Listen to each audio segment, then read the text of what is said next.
자, 우리가 그리스도 안에서 하나님께 부르심을 받고 하나님의 자녀가 되었다는 것은 단순히 예수를 믿고 구원받았다고 하는 어떠한 종교적인 진술이 아닙니다. 만일 그러한 기계적인 진술에만 그리스도 예수 안에서의 하나님의 부르심의 의미를 생각한다면 그것은 그리스도 안에서의 하나님의 구원의 의미를 온전히 정확하게 이해하지 못하고 있는 것입니다. 우리가 그리스도 안에서 하나님의 부르심을 받아 하나님의 자녀가 되었다는 참된 의미와 은혜는 그리스도 안에서 비로소 우리 인생의 바른 방향과 목표와 소망이 무엇이었는지를 알게 되었다는 것입니다. 하나님의 영생 안에서 온전한 의미 있는 인생이 무엇인지 알게 되었다는 것이죠. 사람은 의미를 쫓아 살아가는 존재입니다. 사람은 떡으로만 사는 존재가 아니라 의미를 먹고 사는 존재입니다. 그러기에 의미가 자기의 존재의 이유를 부여하고 생의 보람을 느끼게 합니다. 왜 사람들이 극단적인 선택을 합니까? 삶의 의미를 잃어버렸기 때문입니다. 내가 더 이상 살아야 될 가치를 잘 모르기 때문이죠. 그래서 무의미를 느낄 때 사람은 허무해지고 삶의 무의미성에 빠지게 되는 것입니다. 그러므로 진정으로 의미 있는 것이 무엇인지를 알고 경험하고 기억하는 것은 참으로 중요합니다. 이렇듯 궁극적으로 그리스도의 복음만이 사람의 존재와 인생의 의미를 온전히 깨닫고 부여할 수 있게 되는 것이죠. 그러기에 그리스도의 복음은 존재의 의미, 생의 의미의 그 자체가 됩니다. 왜냐하면 예수 그리스도의 이 복음은 존재와 인생의 의미에 대해서 깨어나게 하는 영원한 생명의 복음이 되고 회복의 복음이 되기 때문이죠. 세상에는 존재와 인생의 의미를 부여하는 것들이 참 많습니다. 선한 어떠한 개인의 성취와 타인을 위한 삶, 그리고 정의로운 행동, 이러한 것들 실존적이고 내면적으로 사람에게 의미를 부여하는 것들이 참 많습니다. 그럼에도 만일 그 모든 것들이 한 가지 사실에 기반을 두지 않는다면 그것들은 온전한 의미를 가진다라고 말할 수가 없습니다. 그 유일한 한 가지가 바로 무엇이냐면 우리가 믿고 따르는 예수 그리스도의 복음이라고 하는 것입니다. 왜냐하면 그리스도의 복음은 사라질 그리고 썩어질 이 세상과 역사의 너머의 종말론적인 영원한 현실에 대한 영원한 생명의 복음이 되기 때문입니다. 그러기에 만일 세상에서 의미라 일컫는 것들이 그리스도의 복음에 기반을 두고 있지 않는 것이라고 한다면 그것은 떨어져 있는 하나의 점에 불과할 뿐입니다. 때가 되면 그 점은 지워지고 소멸할 뿐입니다. 그러나 세상에서 의미라 일컫는 것들이 그리스도의 복음을 목적으로 삼을 때 그것은 하나의 점으로 끝나지 않고 모든 것들이 이어지는 선이 되어지고 그래서 그 의미와 가치가 살아나고 바르게 선용할 수 있게 되는 것이죠. 그러므로 그리스도의 영원한 생명의 복음이 우리 인생의 표대가 되고 목표가 되어야만 하는 것이죠. 그리고 우리 인생의 목표로 설정된 그리스도의 복음에 오늘 본문의 사도 바울처럼 자신을 내어 던질 때 하나님의 상이 있는 것입니다. 그러므로 우리의 인생이 어디까지 이르렀든 우리의 세상적인 지위와 소유와 환경이 어떠하든지 우리가 그리스도 예수 안에서 하나님의 영광의 상을 위해 우리의 눈으로 직접 그것을 보게 되는 날까지 그리스도의 생명의 복음을 위해 우리는 쉬지 않고 여전히 달려가야 하는 것입니다. 오늘 본문 말씀은 사도 바울이 표대를 향하여 곧 하나님께서 위에서 부르신 부름의 상을 위하여 달려간다라고 자신 있게 고백하고 있는 말씀입니다. 아마도 이 본문을 많이 들어보셨을 겁니다. 오늘 우리가 이 말씀을 살펴보는 가운데 이 말씀을 통해서 우리의 교회에게 말씀하시는 하나님의 음성을 들을 수 있기를 바랍니다. 오늘 본문 먼저 12절 말씀을 보시죠. 이렇게 말합니다. 내가 이미 얻었다 함도 아니요 온전히 이루었다 함도 아니라 오직 내가 그리스도 예수께 잡힌 바 된 그것을 잡으려고 달려가노라. 여기에서 이미 얻었다라고 하는 것은 과거에 이미 성취했다라고 하는 것을 의미합니다. 그리고 온전히 이루었다라고 하는 이 표현은 완료 시제를 가지고 있는데요. 이 완료 시제는 과거 어느 시점에서 이미 완전하게 되어서 지금 완전한 상태에 있다라고 하는 것을 의미합니다. 따라서 사도 바울이 내가 이미 얻었다 함도 아니요 온전히 이루었다 함도 아니라 이렇게 말하고 있는 것은 과거에 자기가 이룬 업적으로 지금 자만하지 않고 교만하지 않겠다는 그의 마음의 자세를 이렇게 표현하고 있는 것입니다. 바울은 내가 이미 얻었다 함도 아니요 온전히 이루었다 함도 아니라고 하면서 오직 내가 그리스도 예수께 잡힌 바 된 그것을 잡으려고 달려간다라고 고백하고 있습니다. 여기서 달려간다라고 하는 이 말의 의미는 어떠한 사람이나 사물을 잡으려고 재빨리 달려가는 모습을 묘사한 표현인데요. 무엇의 뒤를 쫓아가다 라고 하는 뜻으로 어떠한 목적지를 향해서 방향 없이 그냥 달리는 게 아니라 분명히 바라보는 목적지를 보고 빨리 달려가는 경주자의 모습을 묘사하고 있는 표현입니다. 이와 같은 표현은 바울의 믿음의 특징을 잘 나타내 줍니다. 사도 바울은 믿음을 종종 달리기와 많이 비유를 했습니다. 고린도전서 9장 24절과 25절 말씀을 보시면 운동장에서 다름질하는 자들이 다 달릴지라도 오직 상을 받는 사람은 한 사람인 줄 너희가 알지 못하느냐. 너희도 상을 받도록 이와 같이 다름질하라.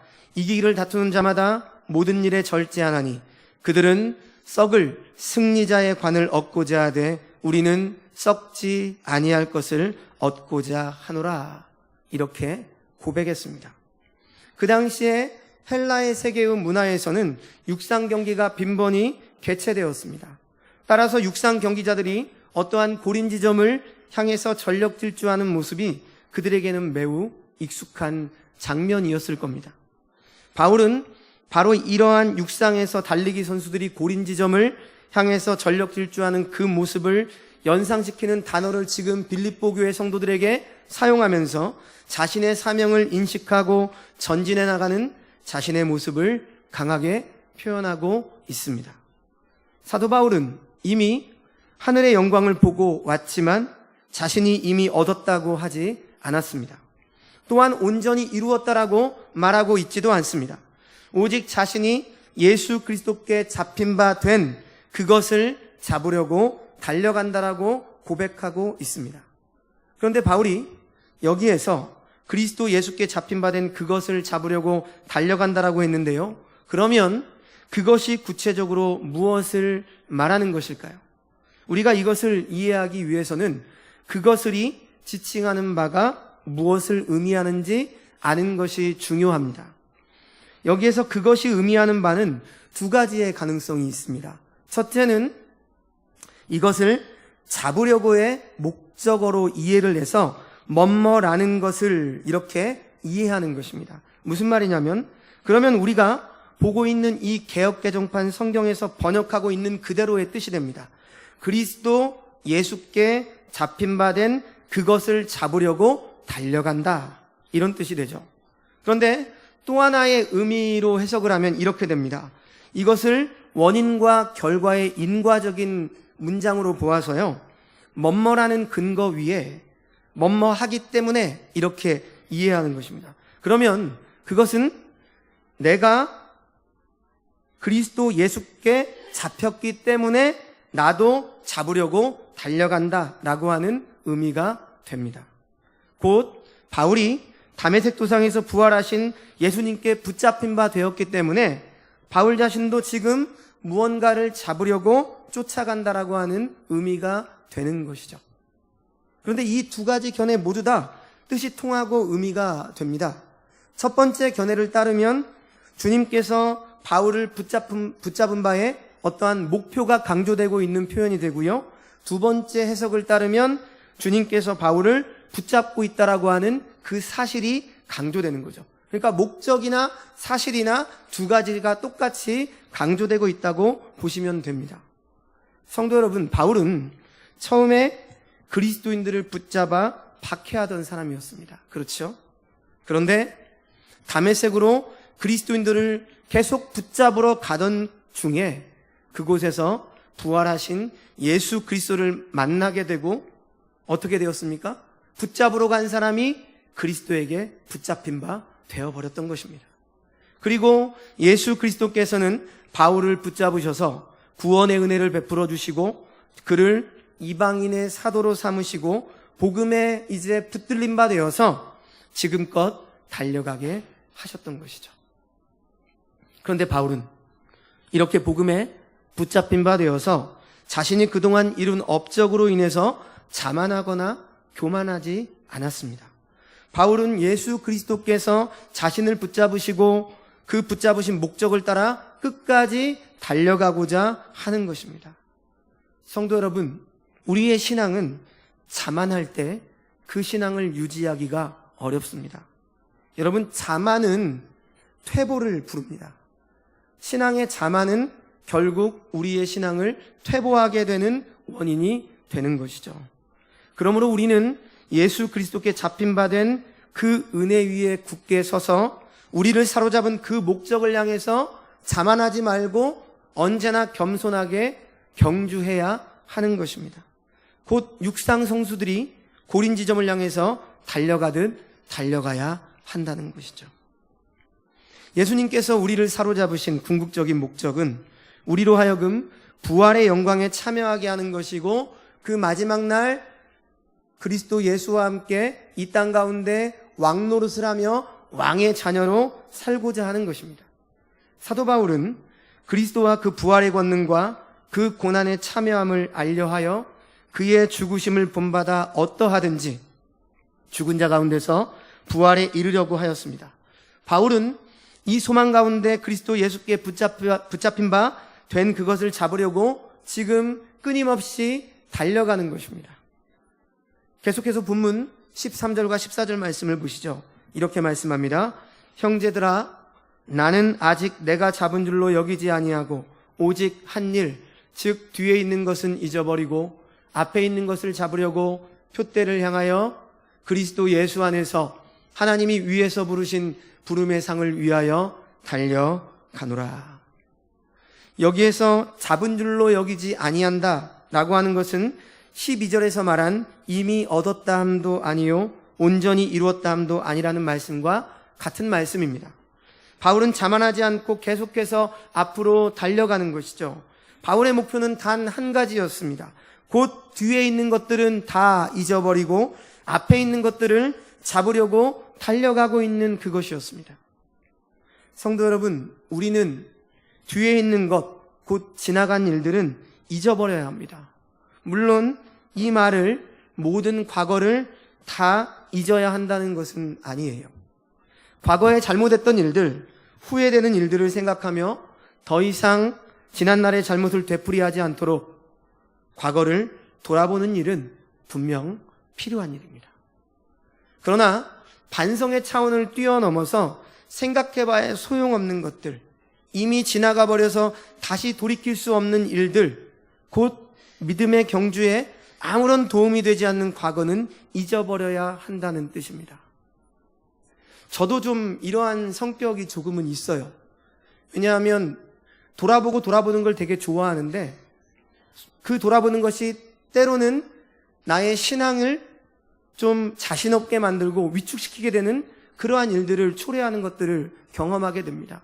그러니까 자기를 부인하는 것은 참 중요해요. 자기 십자가를 지고 자기를 부인하며 살아가는 것은 너무나 중요한데 자칫 잘못하면 우리들은 자기 부인이 아니라 자학을 하고 있어요. 자기 학대를 한단 말입니다. 그리스도 예수 안에서 우리는 자유케 되는 복음을 얻었는데 자유함으로 나아가기보다는 과거에 매여 있어서 내가 뭘 할 수 있겠어. 내가 전에 했던 잘못된 일들을 생각할 때마다 너무나 괴로운 겁니다. 그래서 앞으로 나아가지 못하고 위축되고 자신이 해야 될 것들을 잘 감당하지 못합니다. 제가 아는 사역자 중에서도 더러 이러한 사람들을 발견할 때가 있습니다. 너무나 완벽을 추구하고 자기 자신을 너무나 너무나 혹독하게 자기 자신을 조율하는 겁니다. 그래서 너무나 자기 자신을 혹독하게 돌아보기 때문에 자신이 그냥 점점 그 나락으로 빠져들어가는 거예요. 하나님 앞에 성결한 모습으로 서려고 하는 건 좋은데 그 모습이 올라가는 게 아니라 더 밑으로 꺼져서 더 회복하지 못하고 더 자신 없이 살아가는 그러한 사역자들도 있어요.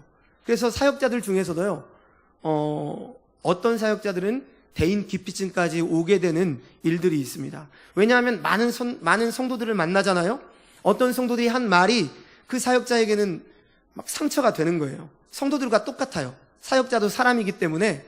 그래서 그냥 말하지만 자신의 단점을 이야기하면 내가 왜 그럴까? 나는 목사인데 왜 이런 것들을 고치지 못할까라고 하면서 계속 굴을 파서 들어가는 거죠. 그러다 보면 어떻게 됩니까? 그 깊은 곳에서 헤어나오지 못하고 하나님의 은혜를 경험하지 못하고 자신이 없어하는 그러한 일들로 치닫게 된다는 겁니다. 바울에게 있어서는 그가 특히 회심하기 전 교회를 핍박하던 죄들이 그의 믿음의 경주에 발목을 잡을 수 있었을 겁니다. 열심으로 힘있게 사역을 하고 있습니다. 그런데 옆에서 뭐라고 말하는 거예요? 믿을 수가 없다는 거죠. 얼마 전까지만 해도 그리스도인들을 잡아 쳐넣었던 저 바울이 그리스도를 전파한다니 웃기지 않냐? 이런 이야기들을 들을 때마다 사도 바울의 마음이 어땠을까요? 그리고 사도 바울은 어땠습니까? 그의 사도권을 언제나 공격당했습니다. 무슨 이방인의 사도냐? 예수 그리스도의 직계 제자도 아니고 다메섹 도상에서 부활하신 예수님을 만났다는데 믿을 만한 근거가 어디 있느냐? 그러면서 사도에 대한 라이센스도 없고 오늘날로 말하면 신학대학교 증명서도 없고요. 졸업증명서도 없고 추천서도 없이 사역을 하고 있는 사도 바울을 어떻게 믿을 수 있냐라고 공격하는 거죠. 그런데 사도 바울은 어땠습니까? 이러한 것들을 다 잊어버린 겁니다. 지나간 일은 잊어버린 것이죠. 왜요? 오직 한 일, 뒤에 있는 것은 잊어버리고 이처럼 어쩔 수 없는 과거의 일은 잊어버리고 앞에 있는 일을 향해서 나아가는 것이 우리에게 때로는 지혜입니다. 이것이 우리가 취해야 될 바람직한 신앙의 자세입니다. 사실 지나간 일은 따져봐야 소용이 없어요. 한번 뱉은 말은 더 이상 주워 담을 수가 없어요. 그냥 잘못했다라고 말하고 그렇게 살면 돼요. 그리고 다시는 그런 일을 하지 않도록 돌아보고 깨어 있으면 됩니다. 그런데 내가 왜 이 말을 했을까? 왜 그때 했을까? 거기에만 머물러 있으면 사람은 발전할 수 없습니다. 앞으로 나아갈 수 없습니다. 물론 우리가 과거의 일은 무조건 부정할 것이 아니라 교훈으로 삼아야만 합니다. 그것을 교훈으로 삼아서 앞으로 달려가야 합니다. 어떤 점에 있어서 우리가 믿음의 경주에 도움이 되지 않는 과거의 일을 잊어버리는 것은 참 복입니다. 사역을 하면서 어떤 분들은 참 죄송합니다. 뻔뻔하게 하는 분들이 있어요. 저분 참 사람 힘들게 했는데 참 뻔뻔하게 잘한다. 그런데 그 뻔뻔함이 우리에게도 필요할 때가 있단 말입니다. 주의 복음을 위해서, 우리가 달려가야 되기 위해서. 우리가 믿음의 경주에 도움이 되지 않은 과거의 일들은 잊어버리고 앞에 있는 일들을 위해서 일심으로 달려나갈 수 있기를 주님의 이름으로 축원을 드립니다. 13절과 14절을 다시 보면 사도 바울은 앞에 있는 것을 잡으려고 표대를 향해서 달려간다라고 말합니다. 바울은 지나간 일은 잊어버리고 앞에 있는 일을 향해서 달려갔습니다. 그리고 바울은 표대를 향해서 달려간다라고 말합니다. 여기서 표대라고 하는 말은 지향하는 바 곧 목표, 목적을 말하는 것이겠죠. 이처럼 사도 바울에게는 목표와 방향이 분명했습니다. 고린도전서 9장 23절과 27절 말씀을 보시면 바울의 목표와 방향이 어떠했는지 잘 나와 있습니다. 내가 복음을 위하여 모든 것을 행함은 복음에 참여하고자 함이라. 운동장에서 다름질하는 자들이 다 달릴지라도 오직 상을 받는 사람은 한 사람인 줄 너희가 알지 못하느냐. 너희도 상을 받도록 이와 같이 다름질하라. 이기기를 다투는 자마다 모든 일에 절제하나니 그들은 썩을 승리자의 관을 얻고자 하되 우리는 썩지 아니할 것을 얻고자 하노라. 그러므로 나는 다름질하기를 향방 없는 것 같이 아니하고 싸우기를 허공을 치는 것 같이 아니하며 내가 내 몸을 쳐 복종하게 함은 내가 남에게 전파한 후에 자신이 도리어 버림을 당할까 두려워함이로다. 이렇게 바울은 믿음의 경주를 함에 있어서 향방 없이 하지 않았습니다. 허공을 치듯이 하지 않았다는 것입니다. 분명한 목표를 보고 한순간도 흐트러지지 않고 그 목표를 향해 달려갔습니다. 그렇다면 바울이 말한 이 표대는 무엇일까요? 14절을 다시 보면 표대를 향하여 그리스도 예수 안에서 하나님이 위에서 부르신 부름의 상을 향해서 달려간다라고 했는데요. 이 말씀에서 보면 바울에게 있어서 표대는 그리스도 예수 안에서 하나님이 위에서 부르신 부름의 상이었습니다. 여기서 말하는 위에서 부르신 부름의 상이란 과연 뭘까요? 이것은 하나님이 부르신 부름, 곧 소명을 이룰 때 하나님이 주실 어떠한 상을 말하고 있는데요. 이 상이 구체적으로 어떤 것인지에 대해서는 본문에 나와 있지는 않습니다. 하지만 분명한 것은 여기서의 상은 어떠한 사람들이 주장하는 것처럼 단지 구원이나 영생을 말하는 것이 아니라는 겁니다. 성도 여러분, 바울은 지금 의롭다함을 받거나 구원받는 것에 대해서 지금 말하고 있는 게 아닙니다. 너희가 구원받기 위해서 열심히 달려가라는 게 아니에요. 여러분들이 신앙생활을 하고 있는 게 구원을 받기 위해서 달려가는 것이 아닙니다. 오해하지 마십시오. 이미 우리는 예수 그리스도 안에서 구원의 복음을 받은 자들이고 구원함을 받은 자들입니다. 더 이상 그 구원은 우리의 노력으로 이루어질 수 있는 것이 아닙니다. 그렇죠?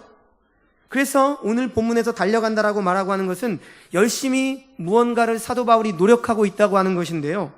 그런데 칭의와 구원, 영생이 우리의 노력에 의해서 결정되는 것이 아니지 않습니까? 우리가 열심히 노력해서 구원함을 얻고 의롭다함을 얻는다고 한다면 그것은 바로 행위 구원이죠. 그리고 이것은 사도 바울이 가르치는 복음과 정면으로 반대가 되는 이단적인 사상입니다. 그래서 오늘 본문에 앞구절인 빌립보서 3장 9절 말씀을 보면 사도 바울은 내가 가진 의는 율법에서 난 것이 아니요 오직 그리스도를 믿음으로 말미암은 것이니 곧 믿음으로 하나님께로 난 의라고 말하고 있습니다. 바울은 예수 그리스도를 믿음으로 구원을 받았습니다. 그런 바탕 위에 바울은 또다시 앞에 있는 것을 잡으려고 쫓아간다라고 말하고 있는 겁니다. 여러분, 구원은, 우리 성도에게 주신 구원은 끝이 아니에요. 우리에게 주신 구원은 시작입니다. 우리에게 주신 구원은 이제 이 세상에서 구원받은 성도로서 다르게 살아갈 것을 요구하는 하나님의 출발점이에요.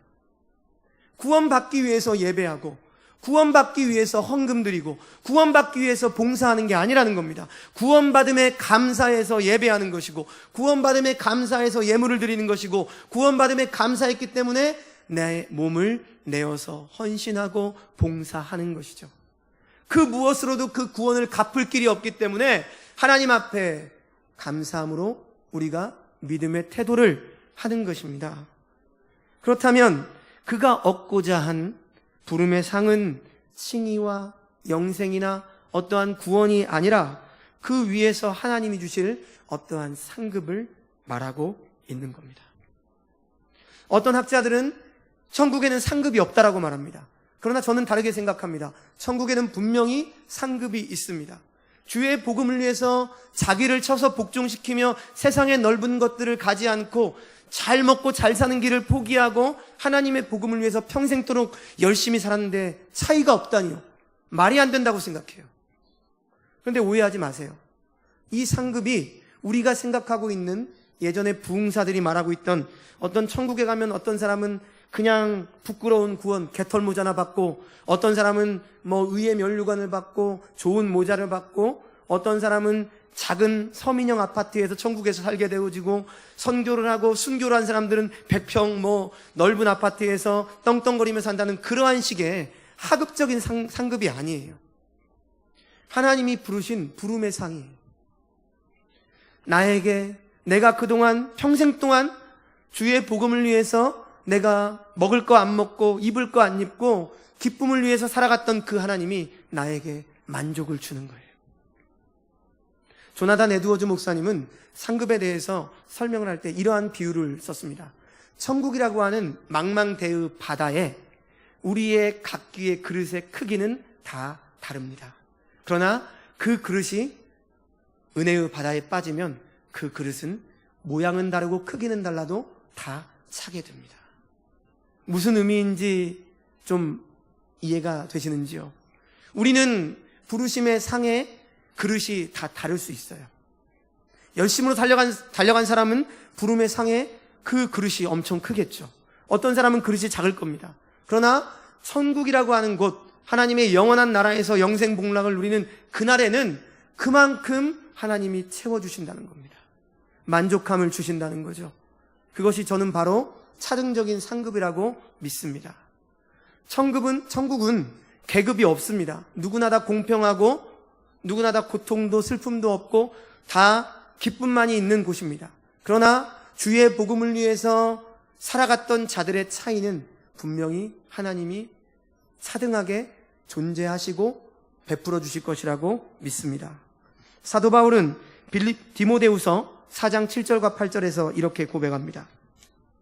나는 선한 싸움을 싸우고 나의 달려갈 길을 마치고 믿음을 지켰으니 이제 후로는 나를 위하여 의의 면류관이 예비되었으므로 주 곧 의로우신 재판장이 그날에 내게 주실 것이며 내게만 아니라 주의 나타나심을 사모하는 모든 자에게도니라. 사도 바울이 간절히 원했던 상은 바로 의의 면류관이었습니다. 여기서 의의 면류관이라고 하는 것을 박윤선 목사님은 신자가 믿음으로 받을 의의 내재적 완성에 의해서 주님과 함께 왕노릇함을 상징한다라고 말했습니다. 쉽게 말하면 주님과 함께 영원히 통치하는 그것이 바로 나의 의의 면류관이고 부르심의 상이라고 그렇게 고백했던 것입니다. 우리 모두는 사실 주님을 만나기 전까지 이 세상을 향하여 달려가던 사람들이었습니다. 그런데 어느 날 하나님의 은혜로 예수 그리스도께 붙잡힌 바 되어버렸습니다. 이것은 참으로 우리에게 임한 하나님의 놀라운 은혜가 아닐 수 없습니다. 썩어질 것을 향해서 달려가던 우리의 인생이 하나님의 영광을 위해서 곧 영원한 생명을 향해서 달려가게 된 것입니다.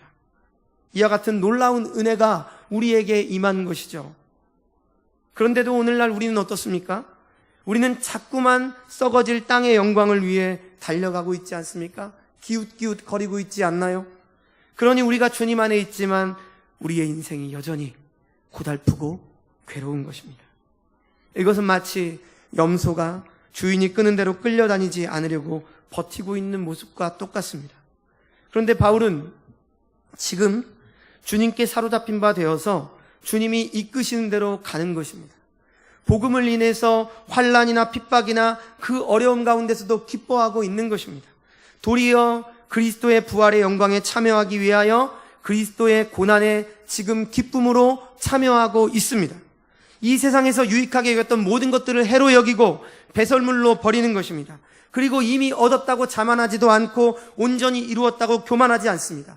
아직 잡힌 줄로 여기지 않고 오직 한 가지 것들, 뒤에 있는 것은 잊어버리고 나에 대해서 욕하고 사도권을 공격하고 그 전에 내가 어떠한 사람이었는지 나를 찌르고 공격하는 사람이 있다 할지라도 표대를 향해서 그리스도 예수께서 주신 그 은혜의 복음 안에서 부르신 부름의 상을 향해서 언제나 바라보고 달려갔습니다. 그것이 믿음의 대인배입니다. 누가 옆에서 말한 것들에 의해서 흔들리고 내 자존감이 무너지는 게 아니라 사도 바울은 오직 내가 만난 복음, 내가 가르쳐야 될, 전해야 될 복음에 사로잡힌 사람이었습니다. 그래서 아무것도 뒤에 있는 것도 바라보지 않고 오직 앞을 향해서 달려나갔습니다. 오늘날 예수님을 믿는다고 하면서도 십자가의 원수로 행하는 자들이 얼마나 많은지 우리는 우리 자신의 모습을 돌아보길 원합니다. 그래서 바울의 이 고백이 우리의 고백이 되기를 원합니다. 주님의 고난에 참여하는 것이 장차 오실 주님의 재림의 때에 부활의 영광에 이르는 길이며 비로소 주님과 함께 새하늘과 새 땅에서 영원토록 왕노릇을 하는 의의 면류관을 받을 것입니다. 우리의 시민권은 땅에 있는 것이 아니라 하늘에 있습니다. 땅에 속한 자들은 땅의 영광을 구하지만 그 결국은 멸망일 뿐입니다. 그러나 하늘의 시민권이 있는 사람은 이 땅 가운데 살아가고 있지만 여전히 하늘을 바라보며 구원하실 그리스도를 기다립니다. 만물을 자기에게 복종시킬 수 있는 그 역사로 우리의 낮은 몸을 자기의 영광의 몸의 형체와 같이 변하게 하실 것을 믿는 것입니다. 이 영광을 사도 바울은 보았기 때문에 어떻게 하든지 그리스도의 죽으심을 본받아 죽은 데 가운데서 부활에 이르려고 하는 것입니다. 장차 우리가 받을 영광과 고난은 좋게 비교할 수 없다는 것을 바울은 알고 있었습니다. 사랑하는 여러분, 바울 사도의 이 소원이 우리 성도들의 소원이 되기를 원합니다. 그래서 우리도 사도 바울처럼 표대를 향해서 달려갈 수 있기를 원합니다. 그래서 그리스도 안에서 하나님이 위에서 부르신 부름의 상에 참여하는 복된 자들이 다 될 수 있기를 원합니다. 그런데요, 아마도 빌립보 교회 안에는 바울과 같이 이러한 생각을 하지 않고 달리 생각하는 사람들이 있었습니다. 오늘 보면 15절 말씀을 보시죠. 그러므로 누구든지 우리 온전히 이룬 자들은 이렇게 생각할지니 만일 어떤 일에 너희가 달리 생각하면 하나님이 이것도 너희에게 나타내시리라. 무슨 말씀입니까? 무언가 좀 어려워 보이죠? 신학자들은 이 구절을 난해 구절로 말하고 있는데요. 만일 어떤 일에 너희가 달리 생각하면 하나님이 이것도 너희에게 나타나시라. 이 말씀을 보면 바울은 빌립보 교회 안에서 자기와 또한 믿음이 성숙한 빌립보 교회 성도들이 있었는데요. 이 성도들의 생각과는 달리 생각하는 여전히 믿음이 미성숙한 사람들이 교회 안에 존재하고 있었음을 확인할 수 있습니다. 그러면 빌립보 교회 안에 달리 생각하는 사람들은 누구였습니까? 두 가지로 생각할 수 있는데요. 둘 다 미성숙한 성도들인데 첫 번째 성도들은 바로 믿음이 성숙한 성도들과 달리 생각하는 미성숙한 사람들입니다. 이 성도들은 어떻게 생각했냐면 바울과 믿음이 성숙한 성도들처럼 같은 생각을 하지 못했어요. 즉 오직 한 일, 뒤에서 있는 것들은 잊어버리고 앞에 있는 것들을 잡으려고 달려가지 않았다는 겁니다. 아까 말씀드린 것처럼 표대를 향해서 달려가지 않고 계속 지난 일들에 매여서 앞으로 나아가지 못하고 있다는 것을 말하죠. 무언가 같이 하길 원하는데 제가 아직도 이게 부족해서 이래서 제가 연약해서라고 하는 이유로 함께 하지 못하는 거예요. 여전히 과거에 매여 있어서 주님 앞에 함께 힘있게 나아가지 못하는 미성숙한 성도들이 그 당시 있었다는 겁니다. 두 번째로 바울과 빌립보 교회 안에 믿음이 성숙한 성도들과 달리 생각하는 사람들은 바울처럼 내가 이미 얻었다함도 아니고 온전히 이루었다함도 아니라 이렇게 생각하지 않고 오히려 그들은 내가 이미 온전히 이루었다라고 생각한 사람들입니다. 무슨 말씀이냐면 내가 이 정도면 됐다. 나는 지금 이러한 일들을 하고 있기 때문에 나는 다른 사람들보다 다른 성도들보다 온전한 성도다. 이렇게 착각하고 교만한 성도들이 있었다는 겁니다. 여러분, 교만도요 미성숙함입니다. 이들은 자기 자신을 과대평가한 겁니다. 요한 크리소스톰은 이런 말을 했습니다. 모든 것을 얻었다고 생각하는 사람은 아무것도 얻지 못한 사람이다. 아마도 이들은 아직도 예수님을 믿기 전에 그 옛사람의 삶대로 율법을 지켜 행함으로 온전함에 이룰 수 있다라고 생각했던 것 같아요. 그래서 내가 이러이러한 것들을 하고 있으니까 나는 이 정도면 온전하지 않냐. 예수님을 만났던 젊은 관원처럼 내가 이러이러한 계명을 지켰습니다. 또 무엇을 지켜야 됩니까? 라고 말하니까 어떻게 말합니까? 예수님이 그러면 너의 소유의 것들을 팔아서 가난한 자들에게 주라고 하니까 심히 고민하여 돌아가 버렸죠. 율법은 그런 겁니다. 우리 인간은 율법을 다 지킬 수가 없는데요. 교만한 인간들은 내가 지킨 몇 가지의 율법을 가지고 다른 성도들을 판단하고 내가 우월하다라고 생각하는 거죠. 미성숙함입니다. 그래서 바울은 빌립보 교회 성도들에게 편지를 쓰면서 그들을 염두에 두고 3장 2절에서 개들을 삼가고 행악하는 자들을 삼가고 몸을 상해하는 일들을 삼가라 이렇게 말했던 것입니다. 왜냐하면 그 당시 율법을 지키면서 몸을 상해하는 그러한 존재들이 있었기 때문이에요.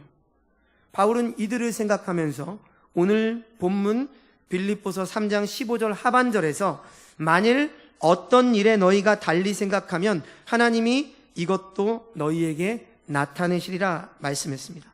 무슨 말씀입니까? 바울은 자기와 믿음이 성숙한 빌립보 교회 성도들의 생각과는 달리 생각하고 있는 어떠한 미성숙한 성도들에게 아직도 율법을 지켜 행함으로 온전함을 이룰 수 있다고 생각하고 있었던 그러한 성도들에게 하나님께서 진리를 계시하셔서 주실 것이라고 말하고 있는 거예요.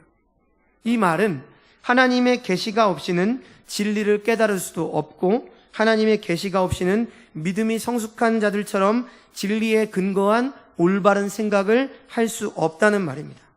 그 사실을 알고 있었던 바울은 빌립보 교회 성도들에게 편지를 써내려가면서 자기와 믿음이 성숙한 빌립보 성도들과 같이 생각하지 못하고 믿음이 여전히 미성숙한 그들을 생각할 때마다 어떤 생각을 했다는 겁니까?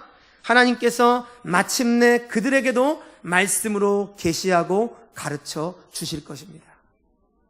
그러니까 그들을 버리거나 그들을 무시하지 말고 함께 믿음으로 표대를 향해서 나아가십시오. 이렇게 말하고 있는 것이죠. 말씀을 맺겠습니다. 이렇게 사도 바울은 빌립보 교회 성도들에게 미성숙한 형제, 자매들에 대한 말을 한 후에 오늘 본문 마지막 16절에서 이렇게 결론을 짓습니다. 우리 16절 말씀을 같이 한번 읽어볼까요? 함께 읽습니다. 오직 우리가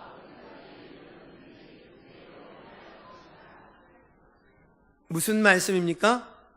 이 말씀을 현대인의 성경으로 읽어보면 좀 이해하기가 쉽습니다. 제가 현대인의 성경으로 한번 읽어드리겠습니다.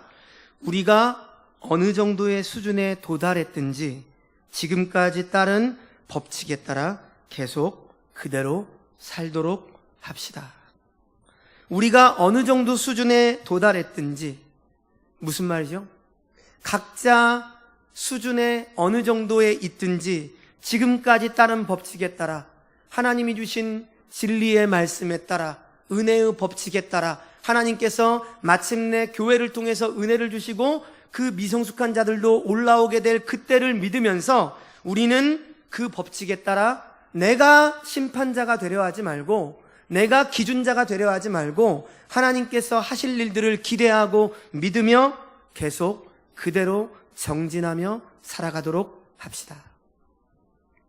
바울은 믿음이 성숙한 빌립보 교회 성도들에게 자기와 같은 생각을 가지고 어느 정도의 수준에 도달했든지 간에 지금까지 따른 법칙에 따라 그대로 살아가라고 권면합니다. 즉 바울은 빌립보 교회 안에 있는 믿음이 성숙한 성도들에게 우리가 함께 지금까지 해오던 그대로 하나님의 진리의 말씀을 따라서 계속해서 흔들리지 말고 비교하지 말고 내가 조금 더 앞에 나아갔다고 교만하지도 말고 내가 지금 부족하다라고 자학하지도 말고 우리에게 주신 은혜의 법칙에 따라 진리 안에서 온전하심을 이루어서 함께 나아가자라고 말하고 있는 것입니다. 바울이 그들에게 그렇게 권면한 이유는 교회 안에 성숙한 성도들로 하여금 미성숙한 성도들과 함께 진리 안에서 믿음의 분량대로 각자의 자리에서 화합하며 표대를 향해서 전진해 나가야 한다는 것이죠. 우리는 모두 표대를 향해서 가는 과정 중에 좀 더 앞선 사람도 있을 수 있고요. 뒤늦게 출발하는 신앙의 초보 가운데 있는 사람들도 있을 겁니다. 신앙의 수준이나 성숙이 어느 수준까지 이르렀든지 그 자리에서 지금 우리는 표대를 향해서 함께 달려가자고 초청하고 있는 것입니다.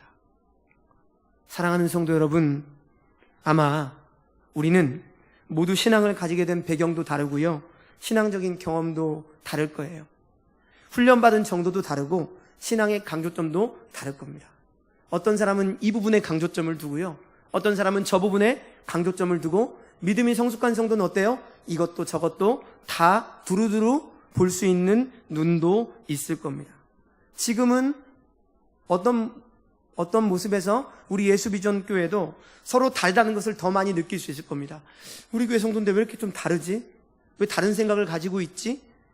그러나 우리가 각자의 있는 자리에서 진리와 함께 기뻐하며 한 성령 안에서 한 복음 안에서 서로 사랑하는 가운데 각자의 부르심의 상을 향해 표대를 향해 달려가다 보면 마침내 그것이 다른 것이 아니라는 사실을 알게 되는 날이 분명히 오게 됩니다. 왜 그런지 아십니까? 하나님은 교회를 통해서 우리 성도들을 그렇게 자라게 하셔요. 여러분 많이 아십니까? 목사인 저도요, 어린아이를 가르치며 어린아이한테 부끄러움을 느끼기도 합니다. 때로는 그 어린아이의 신앙을 보며 나는 왜 이런 모습으로 살까?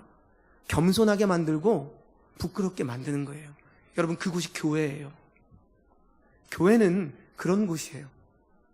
그런데 반대로 내가 좀 잘나고 똑똑하다고 교만하면서 막 올라가는 그런 분들이 계세요.